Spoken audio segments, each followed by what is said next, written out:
Bom, Agora essa chamada está sendo gravada.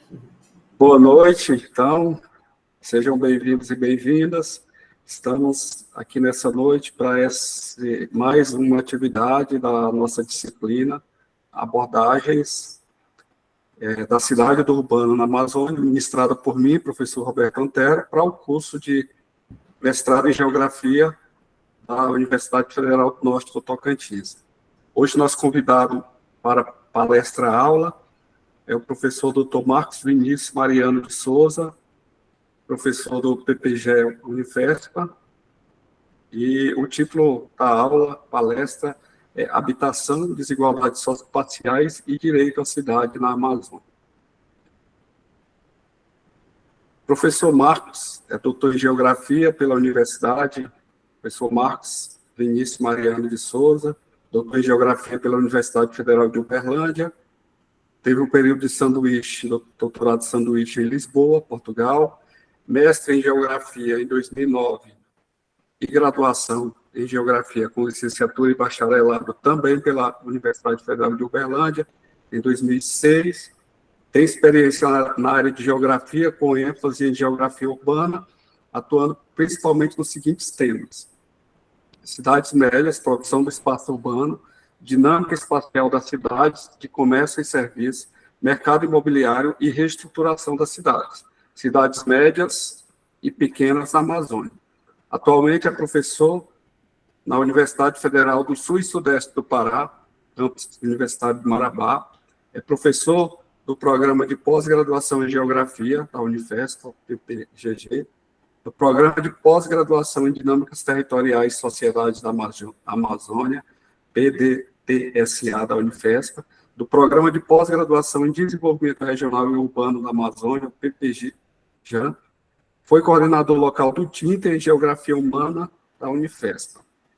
O doutorado do Dr. Marcos teve o título de O Projeto Alpa e a Produção do Espaço Urbano em Marabá, a Cidade, Mercadoria e as Desigualdades Socioespaciais, título obtido em 2015 na Federal de Uberlândia, e o mestrado, também na Federal de Uberlândia, Cidades Médias e Novas Centralidades, análise dos subcentros e eixos comerciais de Uberlândia. O ano de obtenção foi em 2009. Muito obrigado, Marcos, pela disposição em colaborar conosco nessa disciplina.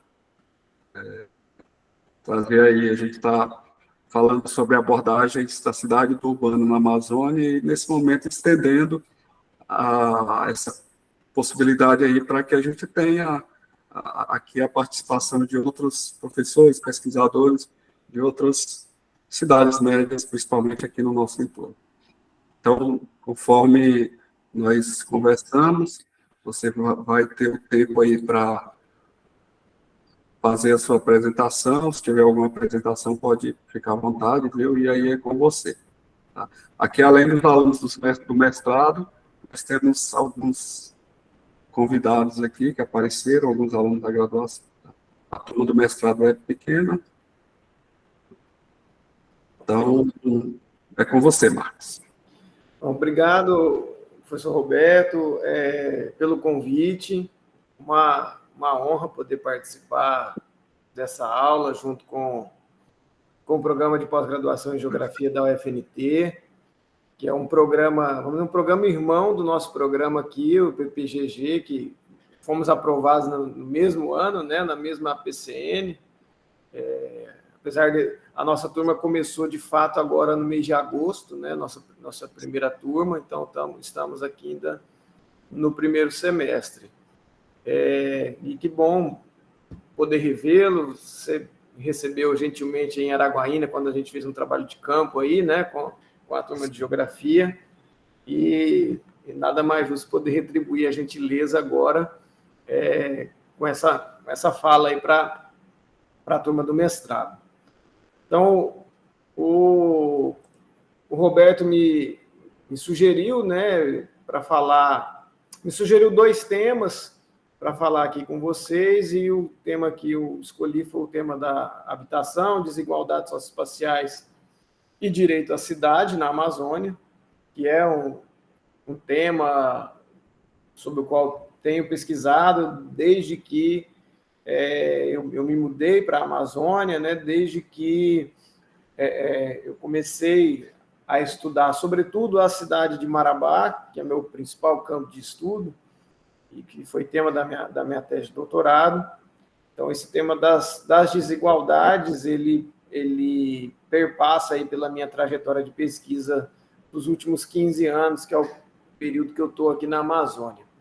Então, vou tentar trazer um pouquinho dessa discussão, dessas experiências aqui para vocês, de como que a gente pode abordar essa relação entre desigualdades socioespaciais e habitação para o caso das cidades amazônicas. Eu vou, então, fazer uma apresentação aqui.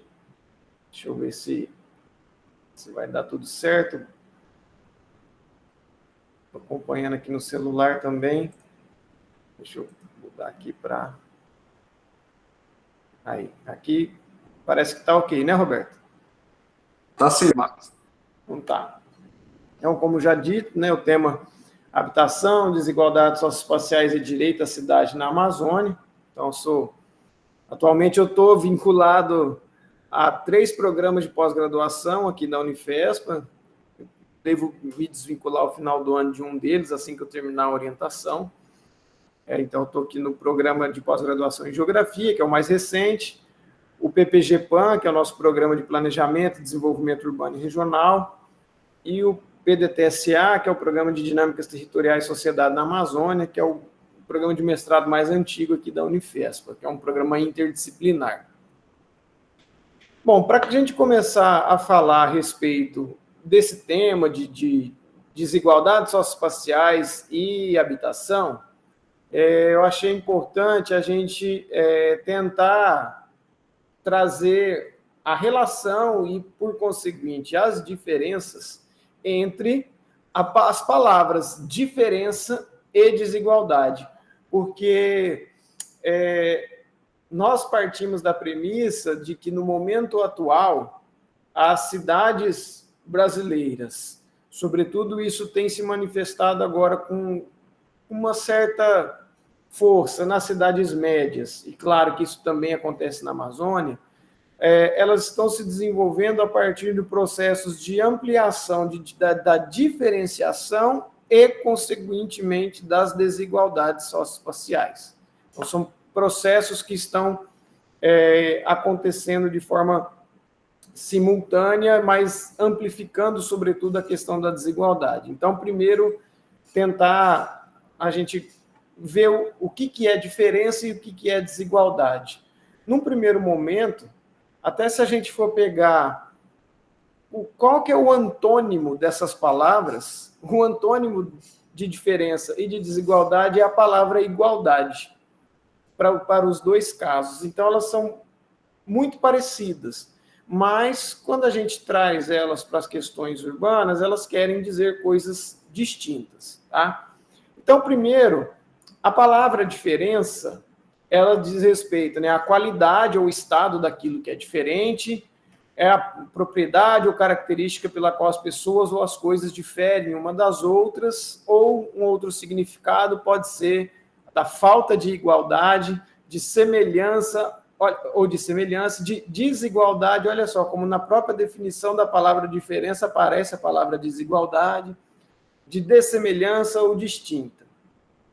Eu chamo a atenção aqui nessa definição, que é uma definição de dicionário, tá? Da palavra diferença, eu chamo a atenção para a ideia aqui de qualidade, tá? Isso vai ser importante para a gente entender a distinção entre as duas aqui.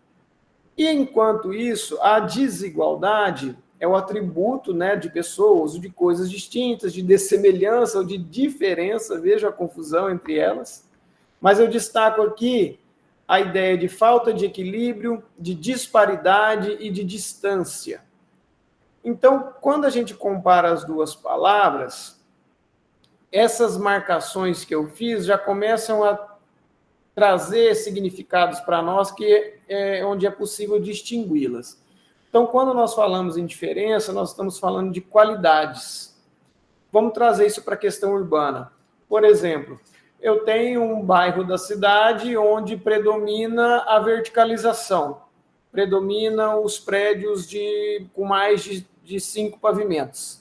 E, por outro lado, eu posso ter um bairro onde predominam as habitações unifamiliares de um andar. Então, são bairros que têm características diferentes, eles têm qualidades diferentes, tá? Então, a desigualdade, ela já é possível de ser mensurada, medida. Então, por isso que eu ressaltei aqui a ideia de disparidade e de distância. A distância, ela pode ser medida, tá? Então, as palavras diferença e desigualdade, quando a gente olha para a diferença, a gente está falando, então, de uma qualidade, de uma relação com a qualidade de algo, com a substância ou com uma determinada essência. Já a desigualdade, a gente olha para ela a partir da ideia de quantidade, pela mensuração daquilo que não é igual, tá? Então, como que a gente vai trazer isso para a questão urbana? No momento contemporâneo, as cidades brasileiras, as desigualdades socioespaciais, daqui a pouco eu vou trazer uma definição do que são desigualdades socioespaciais, mas no momento a gente, e aí com base, claro, aqui na professora Expósito, que integra, é líder do grupo de pesquisa do qual eu faço parte, nós estamos trabalhando com a ideia de que as desigualdades socioespaciais, elas estão se revelando como formas de diferenciação socioespacial, ou seja, ser diferente, em tese, é algo positivo. Que bom que, por exemplo, nós somos pessoas diferentes umas das outras, tá? Entretanto, o momento do desenvolvimento urbano das cidades brasileiras tem feito com que essa ideia de diferença, enquanto qualidade, deixe de ser algo positivo e passa a ser, então, associada a uma ideia de diferença no plano da negatividade.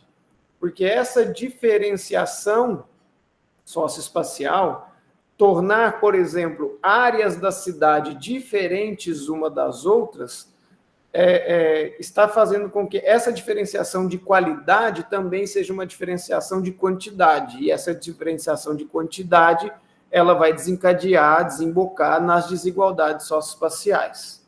Tá? Então, nós temos, sim, duas tendências bastante recentes das cidades brasileiras. Uma primeira é o afastamento socioespacial dos mais pobres para os setores da cidade menos dotados de meios de consumo coletivo. Então, a expansão da cidade, a expansão periférica, por mais, sobretudo, que essa periferia de hoje é uma periferia bastante plural, e até usando um termo que a gente tem adotado no nosso grupo de pesquisa de poliperiferia, de uma periferia com múltiplas características, mas há uma tendência das pessoas mais pobres, aquelas com menor quantidade de renda, se afastarem das áreas mais dotadas na cidade de meios de consumo coletivo, como equipamentos e serviços públicos. Em contrapartida, há uma intensificação da concentração espacial dos mais ricos, também em áreas distantes do centro, também em áreas periféricas,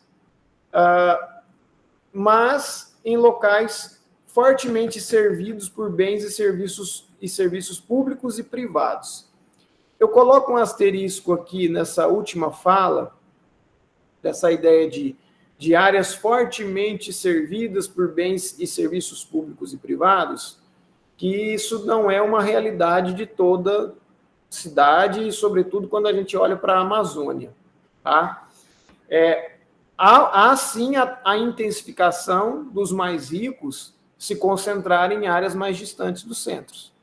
Isso, sobretudo, em cidades como Marabá, como Araguaína, como Parauapebas, Redenção, aqui no Pará, onde há um crescimento, por exemplo, do mercado imobiliário, claro, voltado a um determinado padrão de renda, e esses produtos imobiliários comumente estão crescendo nas periferias dessas cidades. Entretanto, estas cidades ainda concentram as suas atividades, sobretudo de comércio e serviços, nas áreas centrais tradicionais. Tá? Então, não necessariamente nas nossas cidades a gente vai ver essa periferia rica, bem dotada de equipamentos e serviços. Mas o que essa classe social tem? Ela tem uma alta mobilidade, uma capacidade de mobilidade pela cidade que para ela independe a localização desses bens e serviços. Ela pode se locomover para qualquer área da cidade em busca de equipamentos e serviços, coisa que os mais pobres não conseguem fazer com a mesma qualidade.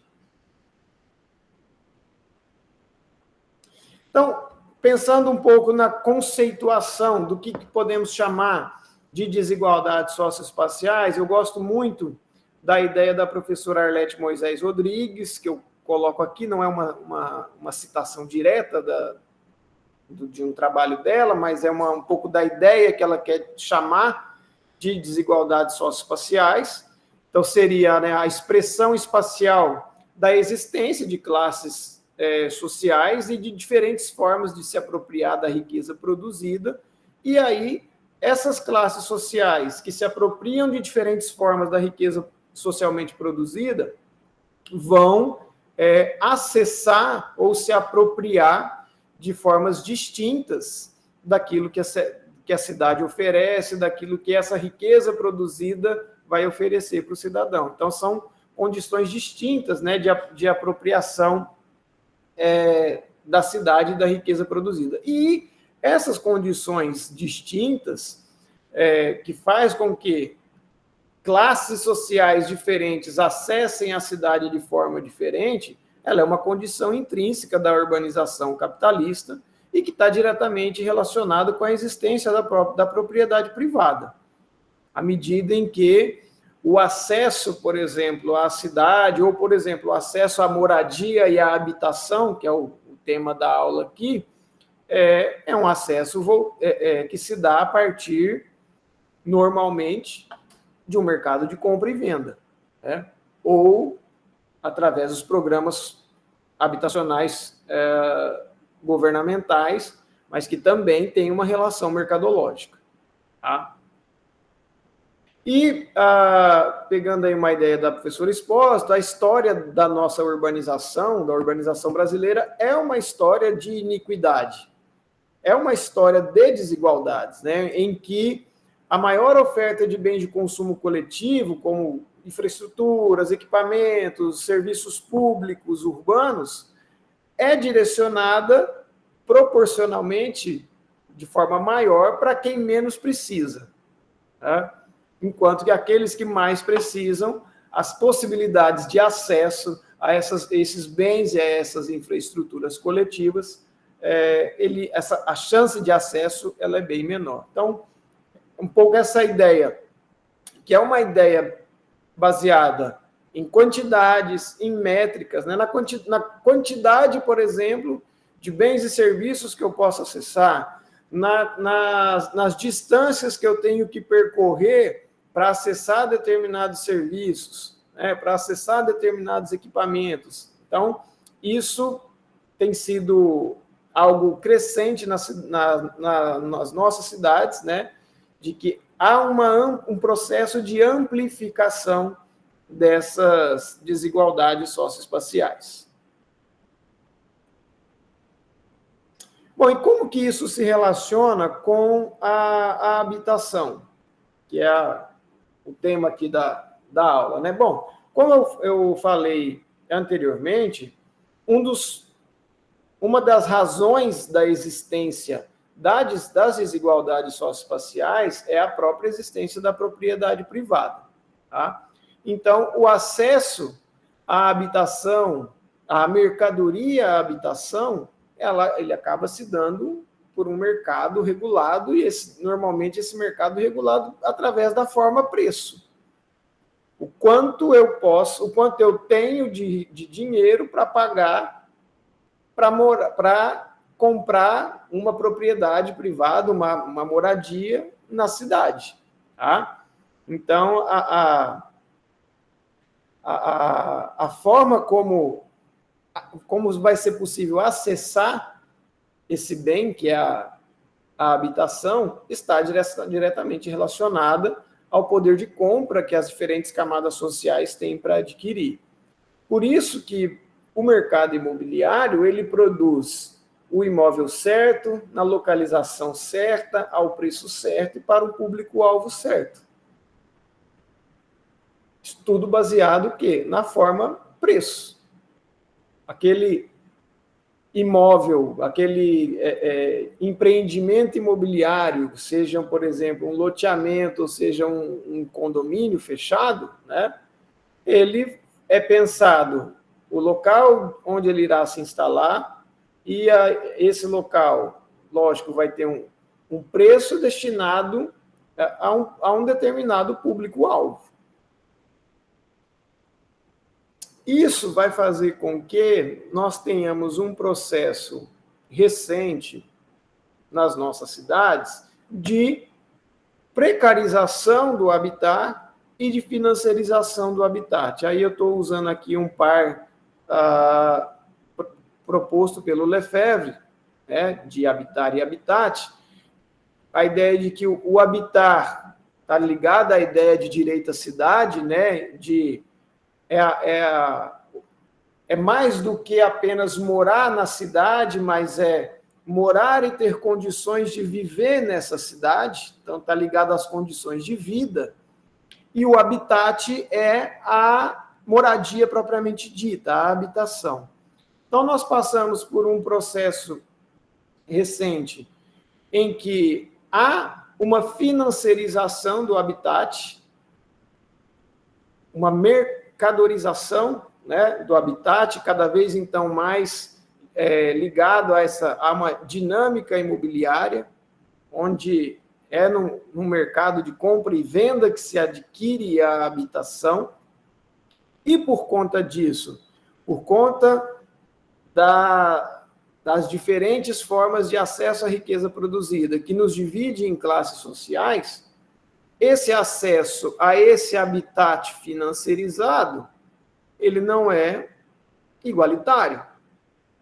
E, por outro lado, como esse acesso ao habitat financiarizado não é igualitário, e as pessoas precisam habitar a cidade, essas condições de habitar, elas são cada vez mais precarizadas, porque também está ligado com a questão da renda e do preço do solo urbano. As pessoas vão morar onde elas têm condições de pagar.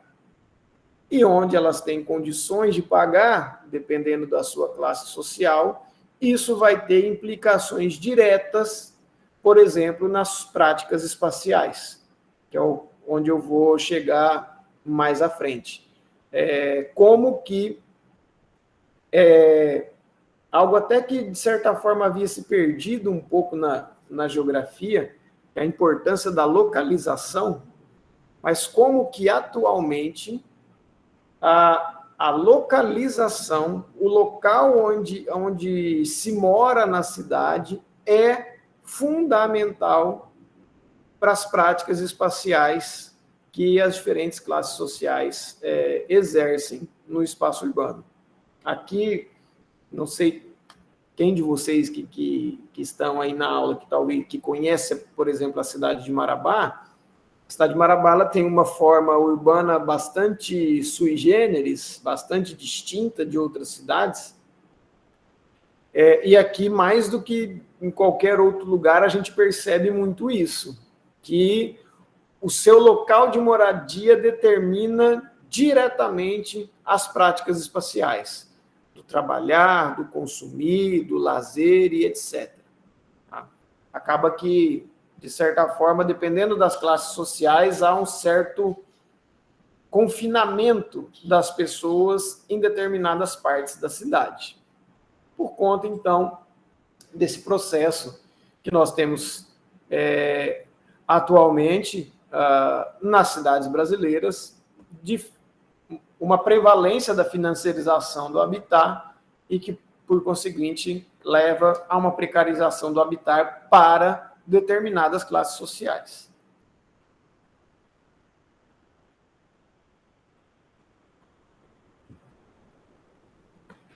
Bom, como é que isso, então, se manifesta no espaço urbano? Aí eu vou trazer 3 processos e um pouco das suas formas, que é a segregação socioespacial, a autossegregação e o processo que nós temos estudado mais recentemente, que é a ideia de fragmentação socioespacial. Então, quando a gente fala em segregação socioespacial, pegando desde lá, o texto clássico do Roberto Lobato Correia sobre os processos espaciais e a cidade, né, onde ele traz lá 6 exemplos de processos socioespaciais, e o primeiro deles que ele relaciona com a questão residencial é a segregação. Então, o processo de segregação socioespacial é aquele processo de apartação, de separação das pessoas na cidade, né? Ou como diz aí a professora Espósito e o professor Igor Cartalão, a intenção de apartar do convívio cotidiano determinados grupos sociais. E, normalmente, este processo vai levar à imposição de uma situação residencial desfavorável, claro, a quem? A quem tem menos renda, menos capacidade de morar nesse habitat financiarizado, né? Então, não raramente, isso, no histórico de constituição das cidades brasileiras, vai levar a população para aquilo que nós chamamos de periferia, né? Então, a segregação é esse processo que leva as classes sociais menos abastadas a morar, né, em situações residenciais desfavoráveis e não raramente periféricas, onde há aquilo que o Roberto Lobato Correia chama de forte homogeneidade social interna e grande disparidade social entre as diferentes áreas. Por outro lado, um outro processo também que está se desenvolvendo agora, talvez com mais pujança em cidades médias da Amazônia, em que em outras formações socioespaciais brasileiras talvez já esteja mais consolidado, e eu vejo que, talvez, não sei, no caso aí de Araguaína, Roberto, mas aqui em Marabá já havia uma tendência de alguns anos, dos últimos, talvez, 15 anos, da construção de condomínios fechados, de espaços residenciais fechados, mas eu percebo que no pós-pandemia isso se intensificou, porque aí, na pandemia, em função das situações de isolamento social, quem teve condições financeiras de tentar criar o melhor ambiente possível na sua residência, né? Isso acabou se materializando na expansão aí dos condomínios fechados, pelo menos aqui em Marabá eu percebo isso muito no pós-pandemia, como esse tipo de habitat se desenvolveu.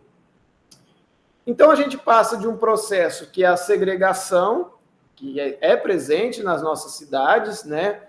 Esse processo que é um processo que manifesta desigualdades socioespaciais, né? De apartação de parcelas da sociedade, para um processo em que essa segregação ela é feita de propósito, que aí é a autossegregação, né? Onde há a intenção de uma determinada classe social de se fechar e de se separar do restante da cidade, tá? Então, aqui, a lógica não é de isolar os grupos indesejáveis num determinado lugar. Não, eles não são problema meu, mas eu, enquanto grupo, me separar daquilo que é visto como indesejado, né? E aí, essa separação ela tem alguns mecanismos bastante conhecidos, como, por exemplo, a existência dos condomínios fechados, onde há controle de acesso, onde há a segurança privada, espaços coletivos de uso privado, onde há essa apartação, mas agora aqui com a intenção realmente de se apartar daquilo que é considerado indesejado na cidade. Esse processo de expansão da segregação e também da autossegregação no período atual vai juntar, aí voltando lá no inicinho da minha fala, a ideia de diferenciação e de desigualdades. Lá no começo eu falei, olha, ser diferente não necessariamente é ruim, pelo contrário, ser diferente pode ser positivo. Mas a diferenciação que nós temos visto nas cidades, ela é uma diferenciação que a produção de espaços residenciais fechados, além de ampliar as desigualdades, né, socioespaciais, porque a quantidade, a forma, por exemplo, de acesso à mercadoria, à habitação e aos bens de uso coletivo, ele é diferenciado, mas também está se criando uma ideia de que essa desigualdade ela se materializa também em formas de diferenciação socioespacial, porque essa diferenciação agora quer cada vez mais distinguir quem somos nós e quem somos eles, quem são eles. Né? É um processo com a ideia mesmo de qualidade, né? De uma separação entre o que é o meu grupo e o que é aquele grupo que eu não desejo. Isso, então, vai levar a uma nova forma de constituição das cidades, ou pelo menos é assim que a gente tem entendido, que nós passamos no momento atual por um processo em que as cidades elas não crescem mais apenas naquele padrão centro-periférico, mas que as cidades brasileiras, e aí, em especial as cidades médias, porque as metrópoles, em grande medida, já passaram por esse processo, estão crescendo a partir de uma lógica socioespacial fragmentária. Tá? E aí, a fragmentação ela não está restrita à questão do plano da moradia ou da habitação, da residência. Não é apenas essa separação física do local de residência, mas a fragmentação ela está ligada às práticas espaciais. Aquilo que nós, enquanto cidadãos, fazemos na cidade, ao nosso ato de consumir, ao nosso ato de ter atividade de lazer, a própria questão da moradia, a nossa mobilidade. Então, a fragmentação ela é um processo que deriva também da questão da habitação, da moradia, mas não é apenas nesse tipo de prática socioespacial que a gente vê ela se manifestar. Então, nós estamos diante de uma tendência, de uma ruptura da característica histórica da cidade, que a cidade é o local do encontro, é o local da convivência dos diferentes, né?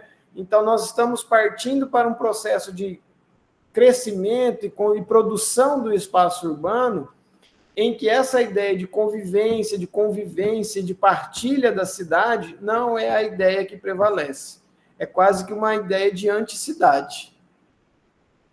Então, a fragmentação socioespacial, ela vai se manifestar, por exemplo, nas diferentes formas de uso do espaço público, em que determinados grupos sociais usam ou não usam o espaço público, ou têm dificuldades para utilizar o espaço público, em que nós vamos ter, por exemplo, espaços públicos de uso privado, como é o que acontece, por exemplo, nos condomínios fechados, né?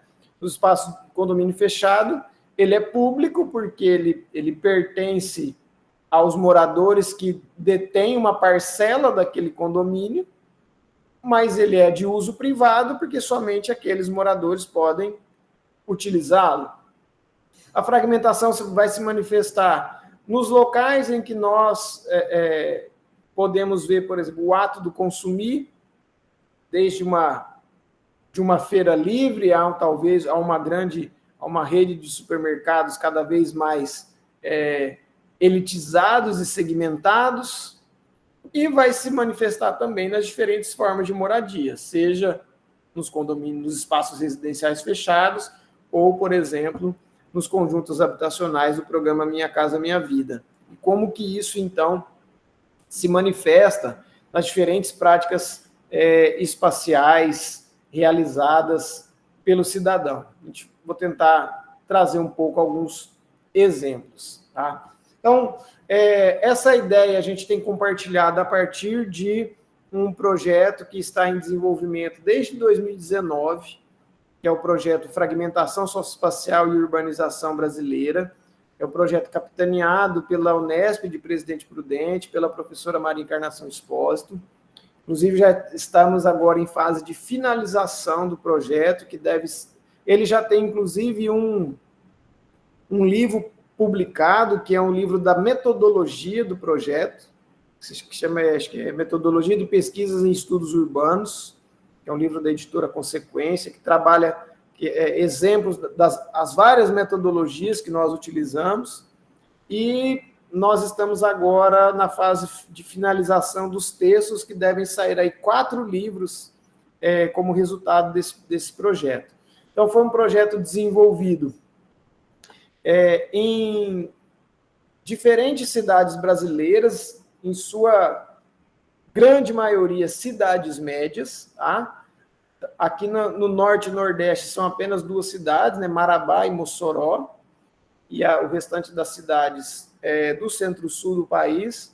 Inclusive, aqui aparece São Paulo como uma das cidades pesquisadas, mas, na verdade, a pesquisa em São Paulo está na região metropolitana, numa área em 2 áreas periféricas da região metropolitana de São Paulo, no distrito de Guarulhos em cidade Tiradentes, que é na zona leste de São Paulo, até para fazer uma contraposição com a metrópole, como que esse processo tem acontecido na metrópole.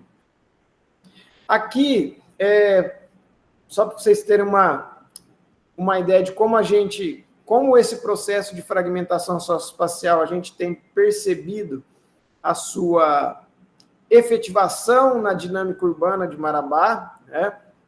Esse mapa aqui é um mapa que a gente chama de mapa síntese do projeto, da dimensão do que é a cidade, né?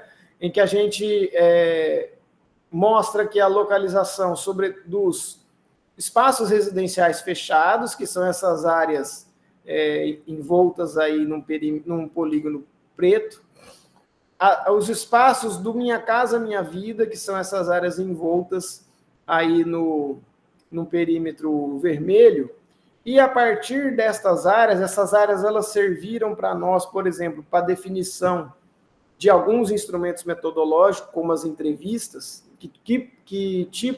que pessoas nós vamos entrevistar, né, nestas cidades, para entender a fragmentação socioespacial a partir dessas 5 dimensões empíricas, né, do habitar, do trabalhar, do consumir, do lazer e da mobilidade. Né? Como que a gente percebe que isso está acontecendo na cidade de Marabá? Por exemplo, nós temos um papel relativamente importante que a legislação, e aí, no caso, a legislação aqui é a lei do perímetro urbano, tem para a reconfiguração da periferia urbana de cidades médias, como no caso de Marabá. Aqui é um trabalho que a gente fez uma comparação entre 2 cidades dessa pesquisa, que foi Marabá e Dourados, no Mato Grosso do Sul. E se vocês analisarem esse papel da legislação urbana como perímetro urbano em outras cidades, vai ver como ela tem uma influência sobre os ritmos de crescimento da cidade. Tá? Por exemplo, aqui para Marabá foi super importante compreender as mudanças do perímetro urbano ao longo dos anos, de como que essas mudanças elas foram atendendo certos interesses e como que a cidade foi se produzindo a partir disso. E aí nós identificamos 3 movimentos, né? O primeiro, da margem direita do Rio Tocantins, que é essa parte mais da parte de cima aqui do mapa, né? É a área alvo prioritário dos conjuntos habitacionais da faixa 1 do programa Minha Casa Minha Vida, uma área que era, em outros momentos, área rural, estava fora do perímetro urbano, e como uma das exigências do Minha Casa Minha Vida, lá em 2009, era que os conjuntos habitacionais estivessem dentro do perímetro urbano, então foi necessária a expansão do perímetro para essa área, para a inclusão dos conjuntos da faixa 1 nessa parte da cidade.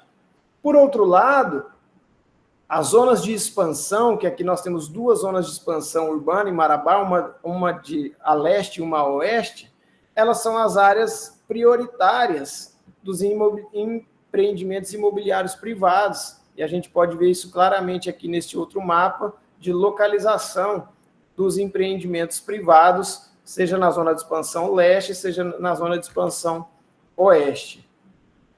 E, por um outro lado, por mais que a cidade esteja crescendo em leste-oeste pelos empreendimentos privados e no sentido norte pelo Minha Casa Minha Vida faixa 1, há uma expansão, sobretudo das ocupações urbanas na área consolidada da cidade. E por quê? Que é justamente essas áreas aqui onde tem esses pontos na cor rosa, são as áreas de ocupações urbanas em Marabá. E por que essas áreas de ocupação vão surgir na área consolidada da cidade? Justamente pelas dificuldades da mobilidade, as dificuldades de acessar equipamentos públicos de serviços nas áreas de expansão, que não tem nas áreas de expansão. Essas áreas de expansão, sobretudo de leste a oeste, onde estão os empreendimentos imobiliários de alto padrão, por exemplo, são áreas, e aí por isso eu fiz lá no comecinho aquele asterisco, que olha, nós temos uma tendência dos mais ricos também irem para a periferia da cidade, e aí, em um certo ponto, há uma tendência dos serviços acompanharem isso, mas isso não é uma realidade de cidades como Marabá. Os serviços não necessariamente acompanham essa expansão dos produtos imobiliários de alto padrão. Mas por quê? Porque essas pessoas têm a capacidade de ter uma mobilidade pela cidade que as pessoas de baixa renda não têm. Tá?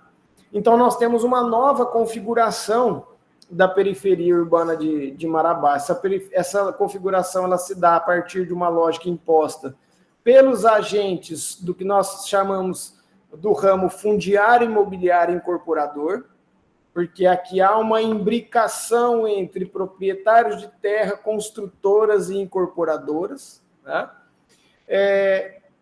Esses agentes são amparados em aparatos jurídicos e institucionais, como, por exemplo, a legislação urbana, como o perímetro urbano, né? Que assegura uma política de ampliação do mercado de terras e um incentivo ao próprio negócio imobiliário. E aí, eu sei que está bem pequeno aí para vocês visualizarem, mas nós, a partir dessa pesquisa sobre a fragmentação socioespacial, numa das nossas metodologias, nós fizemos entrevistas com pessoas que moram em diferentes habitats. E aí nós classificamos esses habitats em 2 grandes grupos. Os habitats de renda média e alta e os habitats populares. E aí tentamos entender a dimensão do habitar para esses 2 grandes grupos. E aí nos chamou a atenção 4 elementos que são bem distintos entre esses 2 grupos. O primeiro é o significado da aquisição da casa própria. Tá? Para os grupos de alta renda, nas entrevistas, eles não comentam muito sobre isso, porque a maioria deles resolveu, por exemplo, espontaneamente se mudar para um condomínio fechado por uma questão de conforto. Enquanto que para nos habitats populares, por exemplo, sobretudo no Minha Casa Minha Vida, a aquisição da casa própria ela é considerada uma bênção. Ela é fundamental, inclusive, para outras práticas espaciais que essas pessoas podem realizar na cidade. Até recentemente, um aluno meu do mestrado defendeu a dissertação sobre esse tema, né, que se chama era a casa como bênção e a cidade como utopia, né? Que para os moradores do Minha Casa Minha Vida, a maioria deles tem esse discurso, né? Da casa foi um presente de Deus, é uma bênção. Mas quando você pergunta, e as condições do bairro, eles lhe satisfaz? É bom morar nesse bairro? Não, o bairro é ruim, a qualidade da casa é ruim, não tem mais asfalto, esgoto, não tem transporte. Daqui a pouco vocês vão ver o relato de uma entrevista aqui. Um outro fator que a gente verificou é a adequação da casa à família, claro, para os habitats de alta renda e média renda. A casa é comprada já pensando no tamanho da própria família, né? Enquanto que para os habitats populares, a maioria teve que fazer melhorias, modificações, porque uma casa por exemplo, do Minha Casa Minha Vida, ela tem um tamanho padrão, não importa o tamanho da sua família, né? Um outro fator importante, as diferenças das relações, né, entre a localização e o entorno, né? Para os habitats de renda média e alta, a infraestrutura do bairro e dos arredores ela é satisfatória, mesmo que precise de algum ajuste, né? E enquanto que para os habitats populares, para a maioria deles, o bairro e o entorno tem muito a melhorar, falta água, tem problemas na pavimentação das ruas, falta escolas e serviços públicos em geral. Então, por exemplo, aqui, o Minha Casa Minha Vida Faxão foi criado em Marabá, tem 3 empreendimentos com mais de 6 mil habitações no total, e tem um deles com 3 mil habitações que não foi entregue e a população ocupou. Então, são quase 9 mil residências do Minha Casa Minha Vida numa única área da cidade, em que não se criou um posto de saúde sequer, né? Então, a amplificação da desigualdade fica bem clara aí. E a acessibilidade à cidade e às práticas socioespaciais também é um elemento que nos chamou muita atenção, porque para os habitantes de renda média e renda alta, eles normalmente não têm restrição alguma para se movimentarem, se locomoverem pela cidade, porque normalmente utilizam-se dos veículos próprios, né? E aí podem fazer o seu deslocamento para qualquer área, enquanto que nos habitats populares, em grande parte, por exemplo, os habitantes não utilizam o espaço público, porque muitas vezes depende do transporte público, e aí, em determinados horários, em determinados dias da semana, não tem esse transporte público, as distâncias, elas pesam no orçamento, né? A questão da segurança, dos horários de deslocamento, então, isso acaba por contingenciar ou confinar essa população em determinadas áreas da cidade. Aqui, esses mapas, eles são oriundos da dissertação de mestrado da minha orientanda, Bruna Vieira, em que a gente comparou as práticas espaciais de 2 grupos, né, distintos, os moradores de um espaço residencial fechado, aqui em Marabá, e os moradores de uma área de ocupação, que são relativamente próximos, estão na mesma área da cidade. E aí a gente consegue ver as diferenças dos locais em que essas pessoas realizam suas práticas espaciais. Por exemplo, aqui o lazer, a maioria do lazer, esse aqui é o mapa dos moradores do condomínio. O lazer é no próprio condomínio, né? Aí o consumo é feito em diferentes áreas da cidade, assim como o trabalho. Enquanto que o mapa dos moradores da área de ocupação, né, se comparar as áreas da cidade usadas por eles, ela é muito menor, né? A área que ela chamou que é a espacialidade, né, dessas práticas socioespaciais. E o lazer quase não aparece, quase não há menção ao lazer.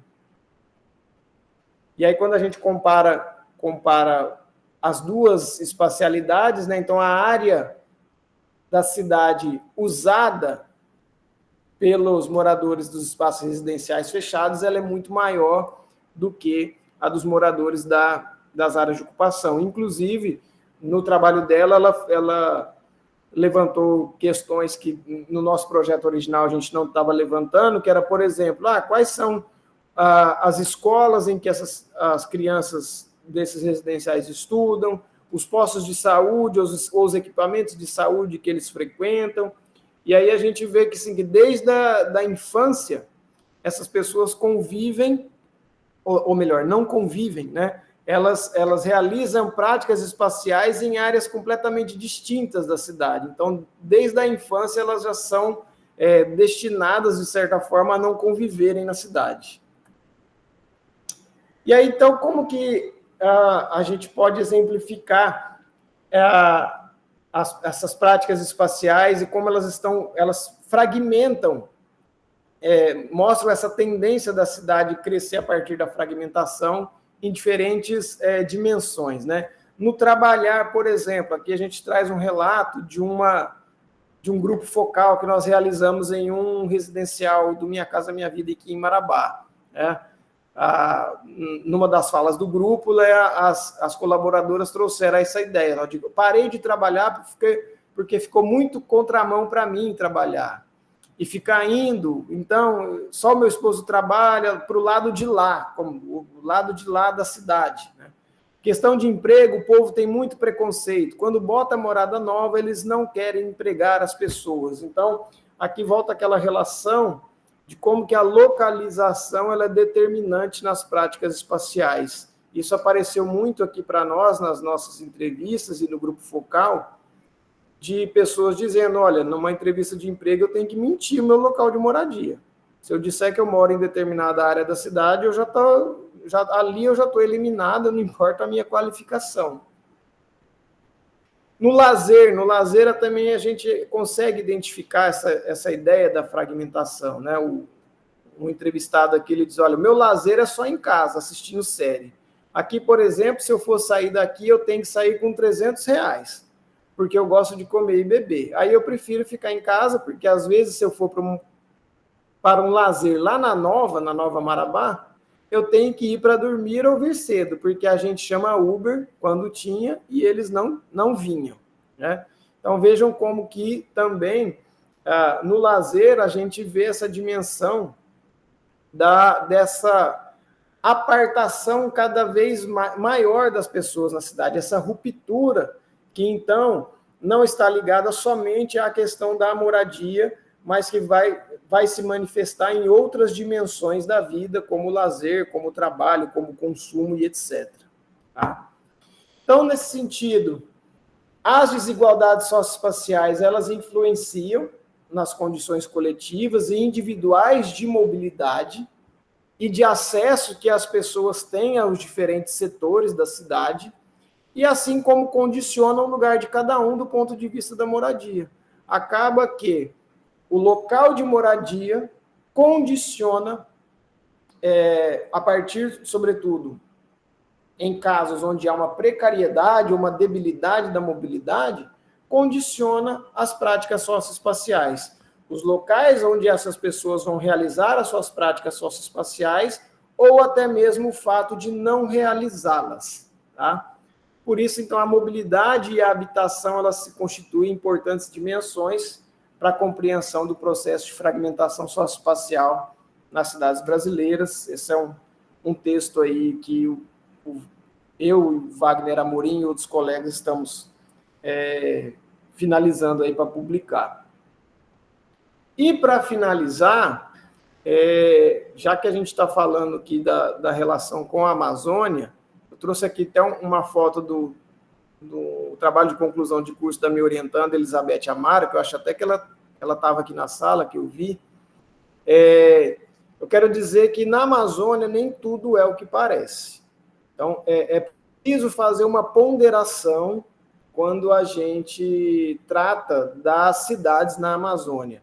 Se tem uma coisa que eu aprendi morando há 15 anos aqui na Amazônia, é que a palavra cidade aqui, ela sempre tem que vir com S no final. Sempre na perspectiva do plural, de cidades, né? Não é possível dizer assim, o que é a cidade na Amazônia? Então, mas depende de qual Amazônia você está falando. Tá? Eu trouxe essa foto porque ela mostra uma rua onde não tem asfaltamento e ali ao fundo tem uma casa no formato de palafita, né? Que para muitas políticas públicas isso é considerado, por exemplo, uma questão de precariedade. Você pegar a definição do que é precariedade habitacional, por exemplo, que vão definir em política pública, uma casa de madeira, de palafita, é uma casa que está em situação de precariedade. Mas há de se levar em consideração o modo de vida, a localização desta casa, né? Que é uma casa, por exemplo, que fica em Oeiras do Pará, uma cidade aqui do Nordeste paraense, onde, inclusive, não se chega por vias rodoviárias. Só se chega de barco ou de avião de pequeno porte. Tá? Então, não necessariamente isso aqui é uma condição de precariedade. Tá? É uma residência adaptada ao ambiente. Claro que pode ter condições melhores, como a questão do esgotamento sanitário e tal. Mas há de se fazer uma ponderação, né, de que nem tudo é o que parece na Amazônia. É só pegar, por exemplo, não sei se aconteceu aí em Araguaína, numa das fases do Minha Casa Minha Vida, foram instalados nos conjuntos habitacionais mecanismo de aquecimento da água em cima das casas. Isso foi aqui em Marabá, pelo menos um conjunto habitacional foi feito isso. Que é o quê? Quando se leva em consideração o programa, ele é padronizado, ele é estandartizado e o Brasil inteiro vai receber esse tipo de habitação. Se tem uma coisa que não precisa aqui na Amazônia é de um sistema de aquecimento de água em cima das casas. A maioria do pessoal, pelo menos aqui em Marabá, retirou logo isso, vendeu, porque ninguém conseguia tomar banho com um sistema de aquecimento numa caixa d'água que fica fora da casa e já é naturalmente aquecida. Então, quando você pensa uma política pública que é para o Brasil inteiro, sem levar as particularidades em questão. Então, por isso, eu queria finalizar aqui com essa ideia, né, de que é preciso fazer uma ponderação quando a gente fala das cidades da Amazônia. É isso, gente. Obrigado pela atenção e fico à disposição aí para a gente dialogar.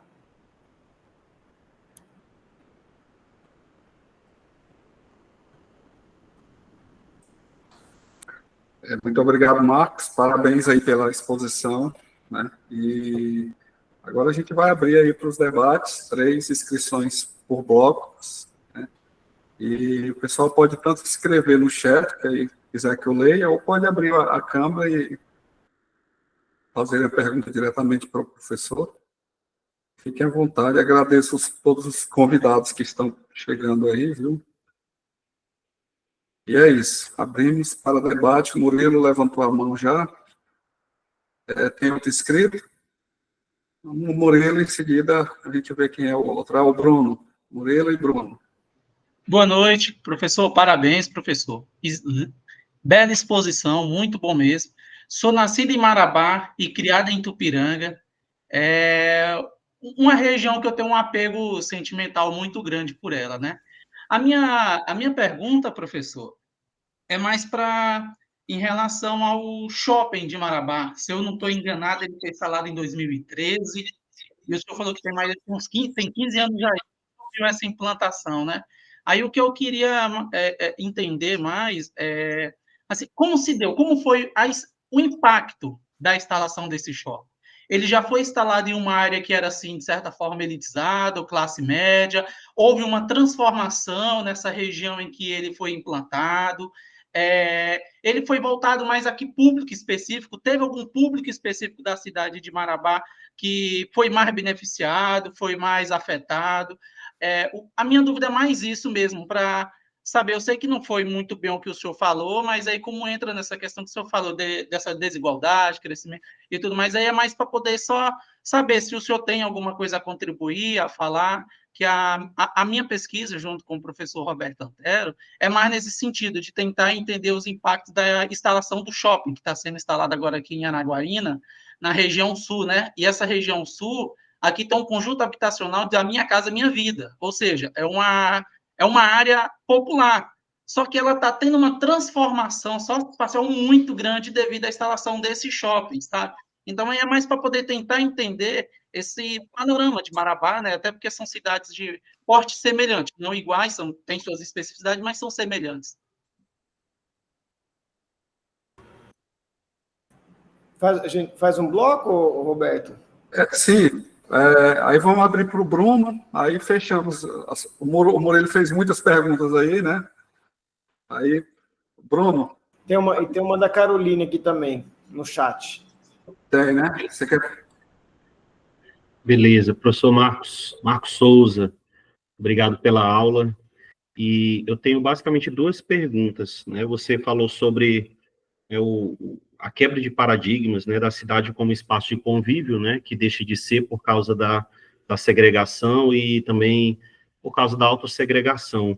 Eu queria entender qual é o papel da violência urbana no sentido da autossegregação, né? Como a violência urbana ela colabora para isso. E a segunda pergunta é sobre a desigualdade socioespacial, né? Ela acaba sendo chancelada pela falta de vontade política, porque você mostrou muito bem que nos bairros condomínios, os bairros próximos aos condomínios, as áreas próximas aos condomínios fechados, a infraestrutura é boa, os equipamentos urbanos existem, né? Às vezes, mesmo que público, mas tem a creche, tem o posto de saúde, mas nos bairros de programas habitacionais falta essa infraestrutura, né? Então, essa desigualdade socioespacial, ela acaba sendo chancelada pela falta de vontade política. Esse é o meu questionamento. Obrigado. Você, Marcos. Vamos lá, obrigado pelas perguntas. Primeiro, Murilo, a respeito do shopping. O shopping aqui em Marabá, ele é de 2013. Ele está ligado a um contexto bastante específico aqui da cidade, que inclusive é o que eu trato na minha tese, que é a influência que a promessa da instalação de uma siderúrgica da Vale aqui em Marabá, a influência que isso teve na produção do espaço urbano de Marabá. E foi só a promessa, porque essa siderúrgica nunca se instalou. Então, tinha esse momento, que era um momento bastante especulativo na cidade de Marabá.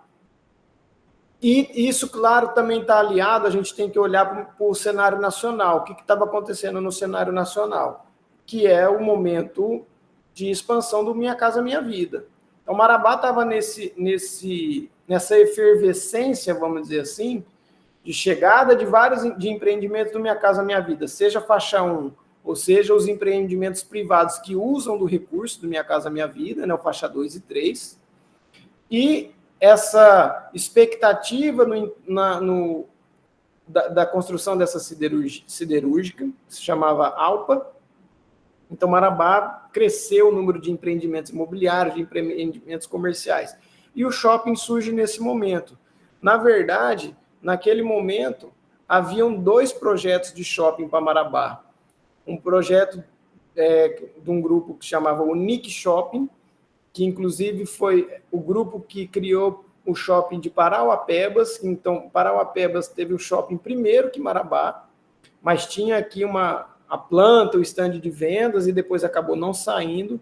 E depois veio esse shopping, o atual, que agora ele se chama Partage Shopping, mas era Pátio Marabá, que era uma associação de investidores externos com um grande empresário da cidade aqui, que é o Leonildo Borges, já falecido.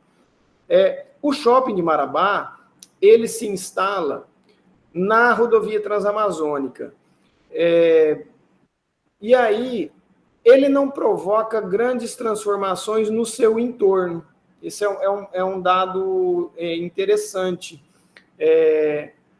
porque ele surge ali na rodovia, quase na saída da cidade, mas talvez se esperasse, por exemplo, uma valorização imobiliária do entorno do shopping, e isso não aconteceu.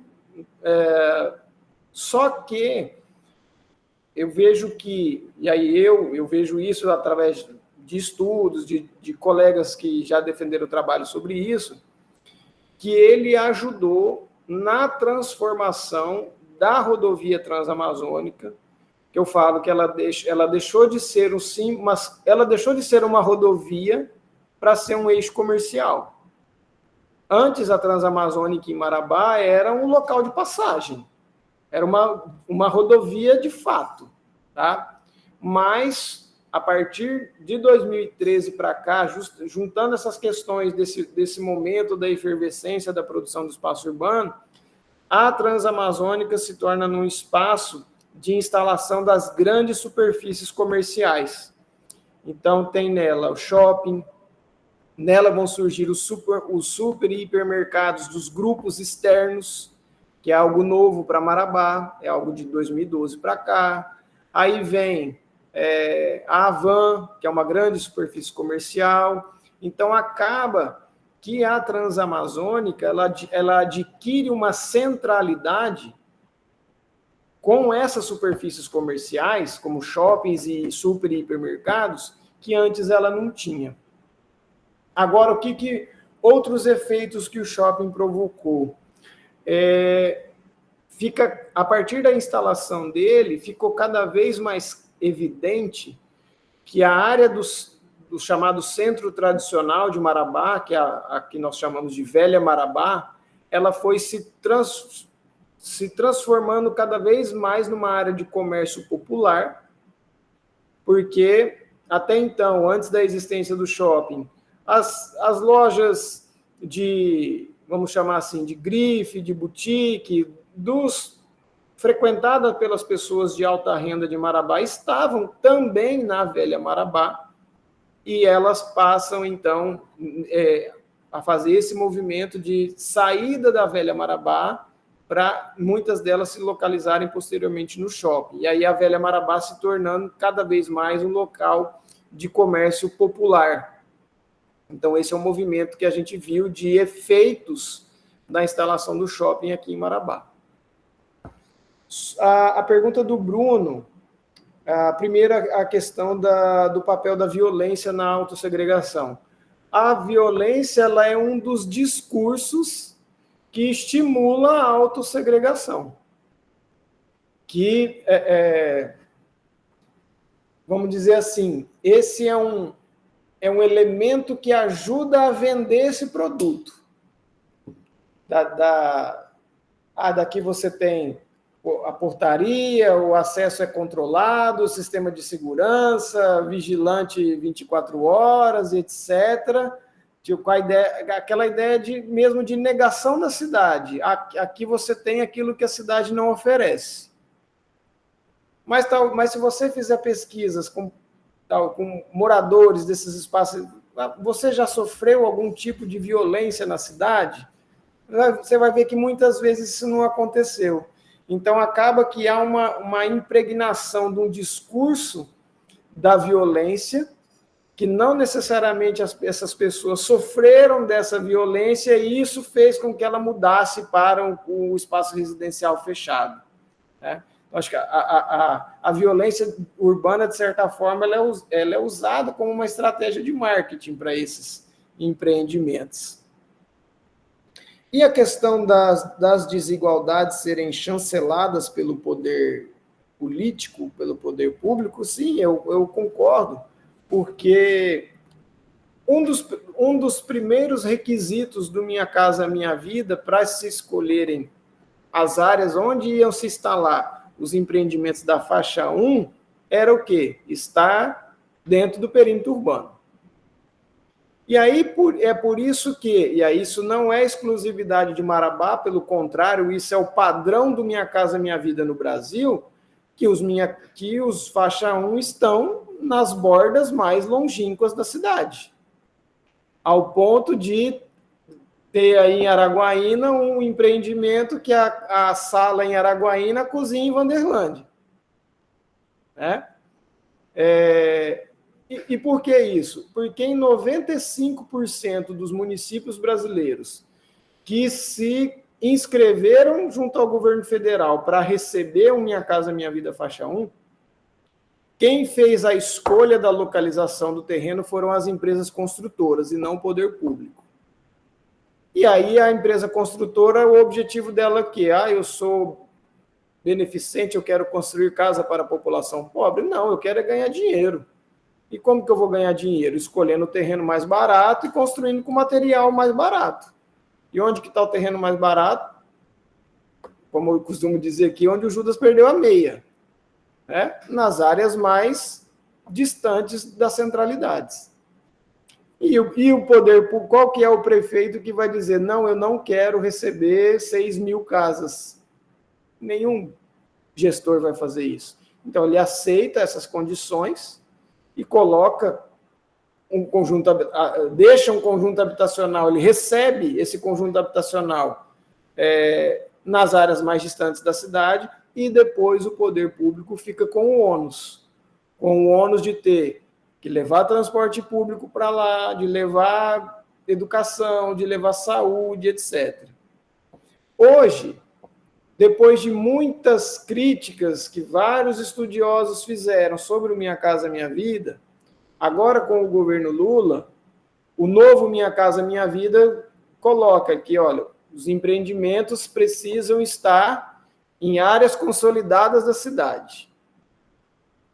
Só que aí o poder público sempre acaba dando um jeito de maquiar essa situação. Aqui em Marabá a gente teve um anúncio, acho que mês passado, de 1.500 novas residências do Minha Casa Minha Vida, agora todas na zona de expansão leste da cidade, os terrenos dentro de loteamentos que eram loteamentos privados, mas que não são espaços residenciais fechados, e que os loteamentos privados abertos, depois de um certo tempo e de certas condições, eles passam a ser incorporados ao território do município como um todo, né? Então, qual que é, vamos dizer assim, a esperteza do poder público aqui? Olha, não estou colocando um empreendimento no meio do nada, igual tem um aqui. Eu estou colocando dentro de um bairro que já existe. Só que, por exemplo, dentro de um bairro que já existe, onde há coisa de 15 dias, a população fechou a rodovia e parou a cidade de Marabá porque não tem água nesse bairro. Então, como é que essa história de vamos colocar o Minha Casa Minha Vida em áreas consolidadas da cidade, mas o que está sendo chamado de consolidação? Então, de certa forma, também acho que se mantém essa ideia dessa chancela do poder público às desigualdades socioespaciais. E a pergunta aqui da Caroline, se eu acredito que Parauapebas se encaixa nesse tema de habitação, desigualdades socioespaciais. Olha, Parauapebas é um caso bem interessante, porque Parauapebas hoje é a maior cidade do Sudeste paraense, inclusive é maior do que Marabá. E, claro, como uma cidade de porte médio, né, com praticamente 300 mil habitantes, ela com certeza vai ter situações de desigualdades socioespaciais. Eu já estudei Parauapebas num projeto que eu desenvolvi. Estudei Minha Casa Minha Vida em Parauapebas, né, que é o residencial dos minérios. Inclusive, era um projeto que a gente comparava a inserção urbana, né, dos Minha Casa Minha Vida entre Marabá, Parauapebas e Canaã dos Carajás. Em Parauapebas é aquele em que nós encontramos a melhor situação. Por quê? Porque o residencial... Isso tem uma ligação direta com a forma urbana, com a forma da cidade. Parauapebas é uma cidade que, apesar de ter crescido muito nos últimos anos, e muito mesmo, ela é uma cidade compacta, diferente de Marabá, por exemplo. Isso faz com que lá o residencial dos minérios, apesar de estar na periferia da cidade, ele é bem localizado em relação à ideia de inserção urbana. Ele não está distante, tão distante das áreas centrais, ele tem no seu entorno a presença de equipamentos públicos, de saúde, de educação. Então, em comparação, no caso com Marabá e com Canaã dos Carajás, que a gente pegou assim, as cidades da mineração, ele está numa situação muito melhor de desigualdade socioespacial do que os Minha Casa Minha Vida de Marabá e de Canaã dos Carajás.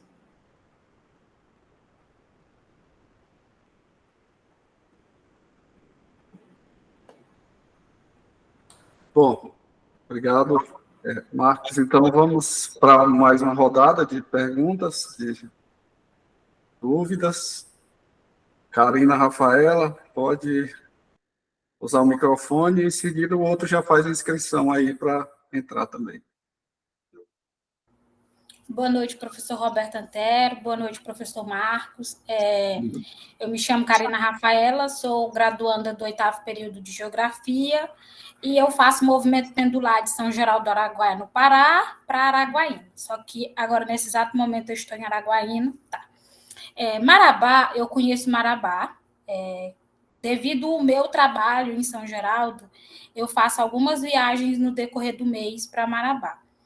E aí, quando o senhor falou sobre a questão do abastecimento de água de Marabá, e sobre o sistema habitacional bem na entrada, né? Porque quando a gente vai, quem sai de São Geraldo vai para Marabá, entra ali bem pela entrada da Unifespa, da FECampo, né? E aí tem vários prédios do Minha Casa Minha Vida, e agora como o senhor falou, né, também foi anunciado e tal.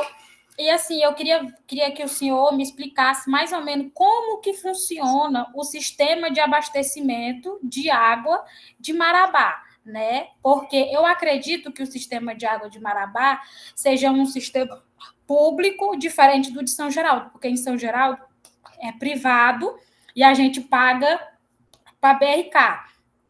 E alguns dias atrás, eu pude ver no telejornal, na Liberal, que alguns moradores, acho que é o Jardim dos Ipês, uma coisa assim, é Jardim das Flores, o pessoal lá foi e barrou a rodovia justamente por causa disso, por causa do abastecimento de água, né, incluso em Marabá. Também Marabá tem alguns probleminhas sobre questão de habitação, de gentrificação, né, porque lá tem a velha Marabá, que é a orla, que não é nem a orla, é na região da ponte, eu não lembro se é da ponte do rio Itacaiunas, que tem a questão dos moradores que moram na beira do rio, e aí sempre tem aquele problema das cheias, que quando o rio sobe, tem que fazer a remoção daquelas pessoas para uma outra área, e quando o rio seca, ela volta. É sempre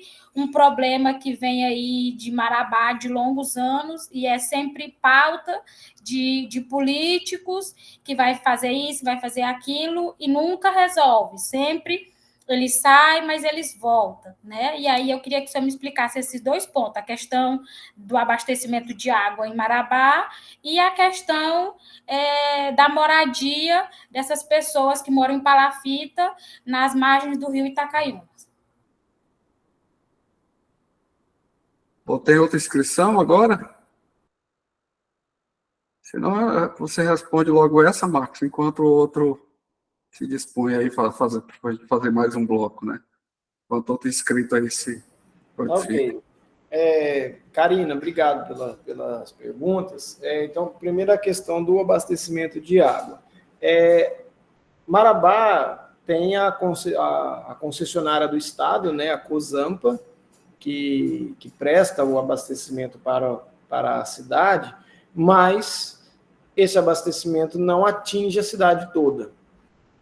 Sobretudo, estas áreas recentes de expansão urbana, elas não têm ainda uma ligação à rede geral de água da Cozampa. Aqui, quando o empreendimento ele vai ser instalado e ele passa pelo plano diretor, uma das exigências é que se tenha ali um estudo de viabilidade de abastecimento pela Cozampa. Então, isso é só uma carta que a Cozampa diz, olha, é possível levar água para esse empreendimento, mas não quer dizer que a Cozampa vai levar, porque, claro, isso requer milhões de investimento público, né? Então, normalmente, os empreendimentos privados, eles têm que criar a sua própria solução de água e de esgotamento sanitário. Então, por exemplo, quando um loteamento ou um condomínio vai se instalar, ele cria ali o seu sistema de água, que normalmente é por poços, e ele tem que instalar uma estação de tratamento, algum tipo de estação de tratamento de efluentes, tá? Por isso que aqui, há poucos dias, né, teve uma grande manifestação aí no bairro Cidade Jardim, que é esse bairro, quando você está vindo de São Geraldo, você chega em Marabá, ali é onde está o campus 3 da Unifespa, é o bairro Cidade Jardim, que é o maior loteamento de Marabá, são mais de 9 mil lotes, apesar de só 30% estar ocupado, mas ele tem ali os poços do loteamento que não estão conseguindo abastecer o loteamento, e inclusive as pessoas estão abrindo, que teoricamente as pessoas são abastecidas por esses poços do loteamento, e as pessoas estão tendo que abrir poços nas suas casas para conseguir acesso à água e nem sempre conseguem ter acesso. Há poucos dias alguém disse, olha, eu moro perto daquela região, falou, a minha vizinha começou a cavar um poço de 30 metros, não deu água ainda, né? Então, você imagina, é um loteamento privado que foi vendido para as pessoas como, olha, tem água, tem isso, tem aquilo, e as pessoas hoje sofrem com acesso à água, né? E aí, para a Cozampa levar a água para lá, ela vai ter que fazer uma obra gigantesca de levar uma adutora de uma área da cidade para lá, que isso dá mais de 5 quilômetros. Então, é uma obra, por exemplo, de mais de 40 milhões de reais. Então, essa questão da água em Marabá é um problema, porque à medida que a cidade foi crescendo, foi se expandindo, né? E aí tanto loteamentos quanto condomínios têm que criar sua própria solução de acesso à água, e a natureza está começando a cobrar o preço disso. E a questão você falou das áreas que são alagadas durante o período da cheia, né? Por isso que no meu último slide eu coloquei, olha, a gente tem que ponderar as coisas na Amazônia, né? A área da velha Marabá, né, da Marabá Pioneira, tradicionalmente, quando tem a questão da cheia, que agora não é uma coisa que acontece anualmente, mas apesar de uma parte da população ser deslocada para abrigos ou para áreas de familiares, é algo que faz parte da cultura dessas pessoas. Eles já convivem com a cheia há muitos anos, e essa população, muitos deles não querem sair desse local.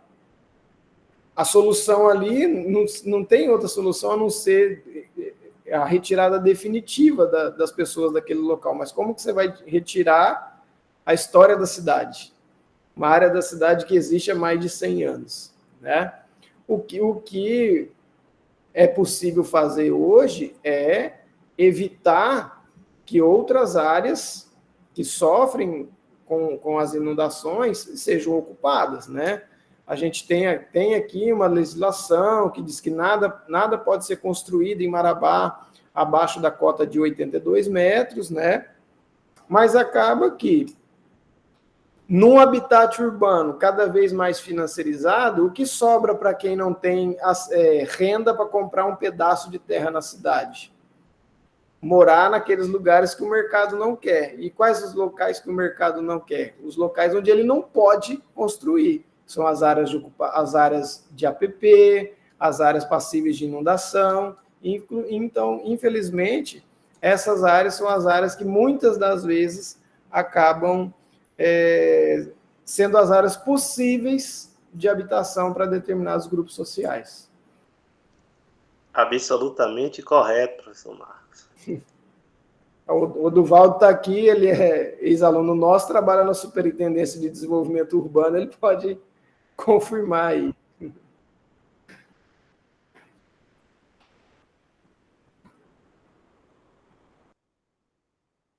Carlos Antônio fez pedindo inscrição. Aí tem mais duas perguntas no chat aqui, Marcos. Aí você ouve a do Carlos, depois vê com essas duas que estão no chat aí. Carlos.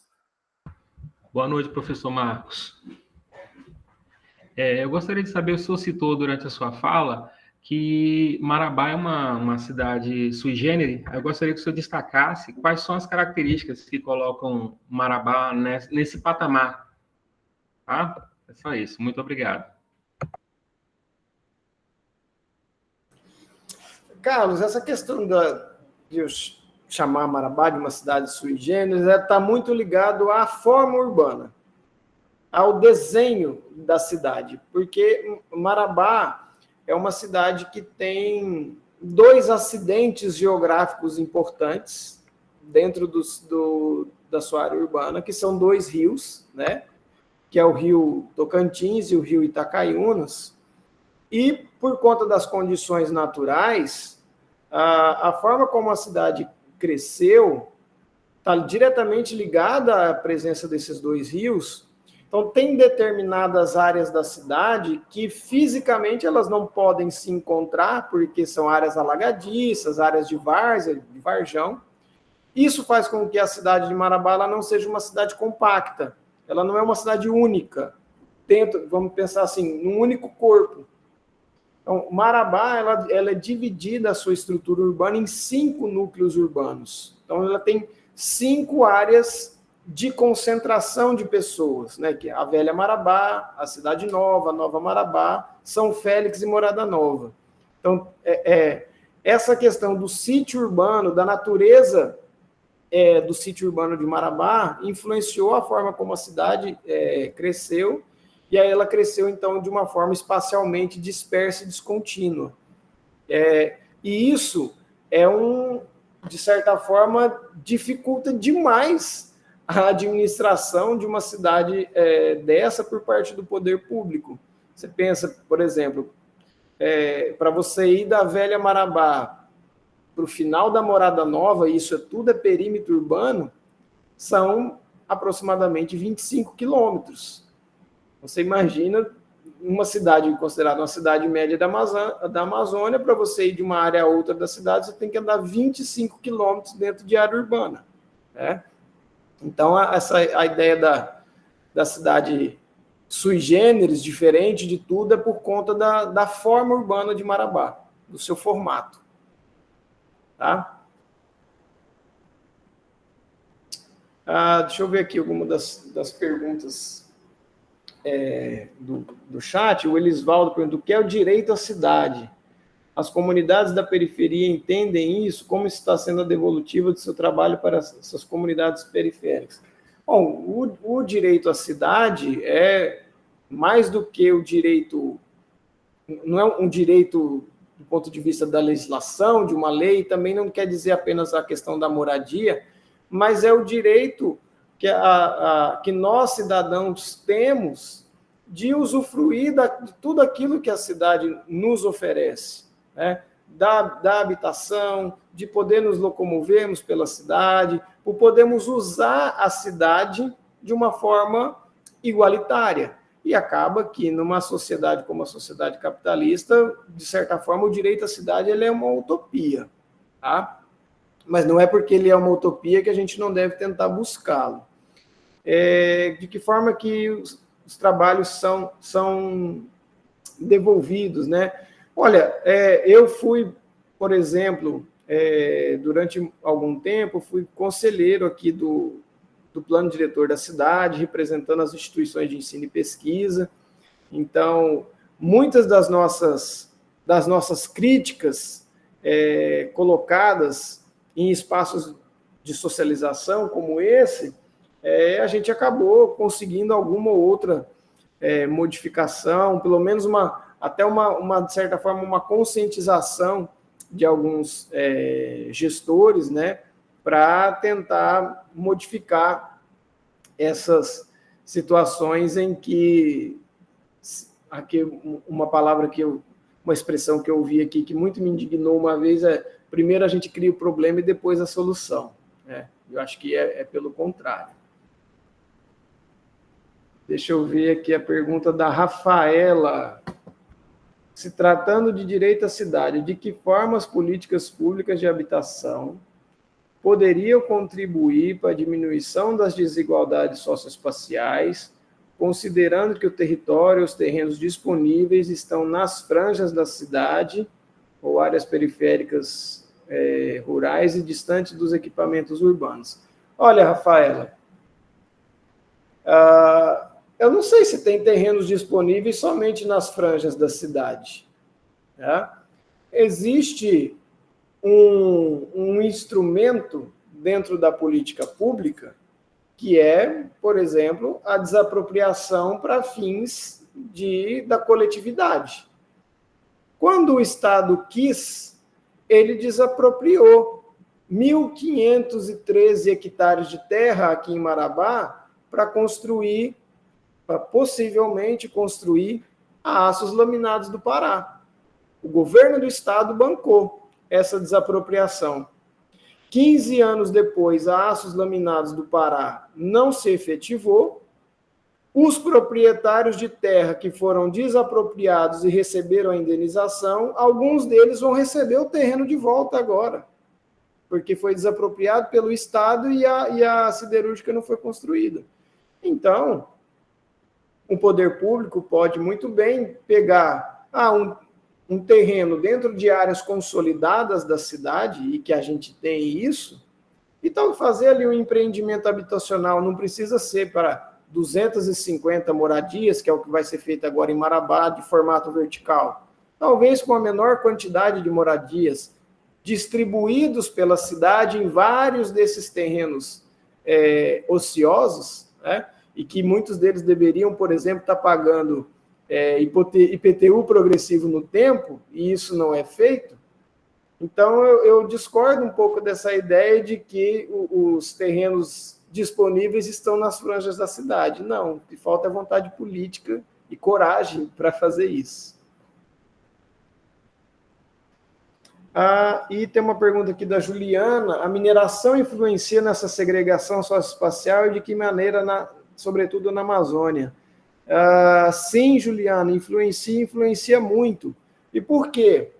Porque a mineração, e aí eu tenho trabalhado aqui com as cidades pequenas da Amazônia, e a gente está partindo da premissa de que a mineração e a agropecuária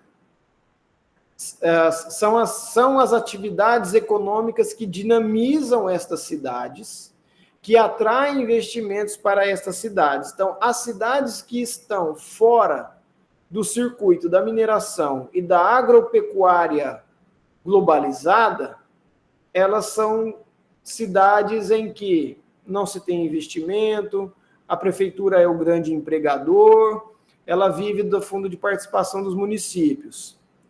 Então, e as cidades da mineração, normalmente, sobretudo aqui no caso do Pará, do Sudeste paraense, elas são cidades de grande atração populacional. É só a gente olhar, por exemplo, a situação de crescimento populacional de Canaã dos Carajás e de Parauapebas, né? Canaã dos Carajás nos últimos 22 anos, talvez no Brasil, a cidade com maior crescimento populacional. E Parauapebas se tornou hoje o maior município do Sudeste paraense, apesar de não ter a importância regional de Marabá, mas em termos populacionais é a maior cidade. Então você imagina essas cidades que são atrativas para os fluxos migratórios, em que o que faz uma pessoa sair da sua cidade natal e mudar para outra? Um dos fatores é a busca por melhores condições de vida, normalmente por conta do emprego, né? E nem sempre essas pessoas vão chegar nas cidades da mineração e se colocar num posto de trabalho que lhe garanta condições de acessar a moradia digna, por exemplo. Tá? Então, acaba que essa atração populacional que as cidades da mineração exercem acaba levando, sim, ao estabelecimento de situações de desigualdades socioespaciais nessas cidades.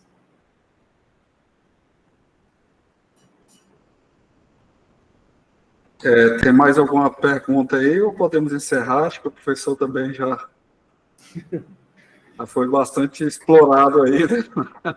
Olha, a Rafaela pergunta se Canaã dos Carajás é a cidade com o custo mais elevado do Pará. Olha, eu não sei se é o mais elevado, mas o custo de vida lá é bem, bem alto. Inclusive, está aberto um concurso da prefeitura lá, os salários são altíssimos, mas os salários são compatíveis ao custo de vida. Então, não se engane. O salário para professor de geografia com 20 horas está acima de R$6.000. Olha aí. Mas o custo de vida é proporcional, viu? Bom, tem mais alguma pergunta? Senão, nós vamos encerrar. Agradecer ao Marcos pela disponibilidade, pela aula que nos proporcionou aí, pela experiência, por nos apresentar um pouco mais Marabá, né, nesse contexto, Marcos. Acho que é importante a gente fazer esse diálogo aí sempre, né? E te agradecer demais aí pela disponibilidade de contribuir conosco. Viu? Eu que agradeço, Roberto, o convite. Ficou bastante honrado e feliz aí quando você entrou em contato comigo. E eu permaneço aí à disposição para colaborar aí com o programa pós-graduação em Geografia da UFNT, em outros momentos também. E foi uma satisfação poder compartilhar esse momento aqui com vocês. Tá certo, obrigado a todo mundo, boa noite. Vou parar a gravação aqui. Boa noite, gente, obrigado, viu? Valeu, boa noite. Tchau, tchau. Boa noite.